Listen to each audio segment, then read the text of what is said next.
আসসালামু আলাইকুম প্রিয় শিক্ষার্থীবৃন্দ। আজকের ক্লাসে আমরা পড়ব তৃতীয় অধ্যায়ের দ্বিতীয় অংশ অর্থাৎ ডিজিটাল ডিভাইস। আজকে ডিজিটাল ডিভাইস সম্পর্কিত আমাদের প্রথম ক্লাস। ডিজিটাল ডিভাইস বলতে আমরা কি বুঝি? ডিজিটাল ডিভাইস বলতে আমরা ওই সকল ডিভাইসকে বুঝি যারা শূন্য এবং এক ছাড়া অন্য কোনো ভাষা বোঝে না। তো কম্পিউটার, ল্যাপটপ, ক্যালকুলেটর এছাড়াও আরও অনেক ডিজিটাল ডিভাইস আমরা প্রায় প্রতিনিয়তই ব্যবহার করে থাকি। আপনার হাতে থাকা মোবাইল ফোনটিও একটি ডিজিটাল ডিভাইস। তো এটি 0 এবং 1 ছাড়া অন্য কিছু বুঝে না। আমরা যদি আরও স্পেসিফিক্যালি বলতে চাই, 0 এবং 1 নয়, বিদ্যুৎ আছে কি নাই এছাড়া অন্য কোনো কিছুই এই ডিভাইসগুলো বুঝতে পারে না।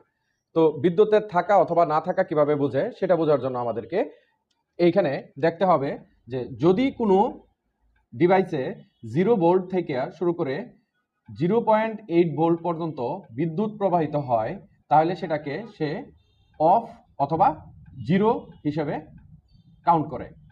তো অফকে শুধু অফ না, আমরা লজিকের ক্ষেত্রে এটাকে ফলস অথবা লো বলতে পারি। আবার যদি ডিভাইসের ভিতরে 2 ভোল্ট থেকে 5 ভোল্ট পর্যন্ত কারেন্ট বা বিদ্যুৎ পরিবাহিত হয় তাহলে সেটাকে 1 বা অন, লজিকের ক্ষেত্রে এটাকে ট্রু এবং হাই, এগুলো দ্বারা চিহ্নিত করা যায়।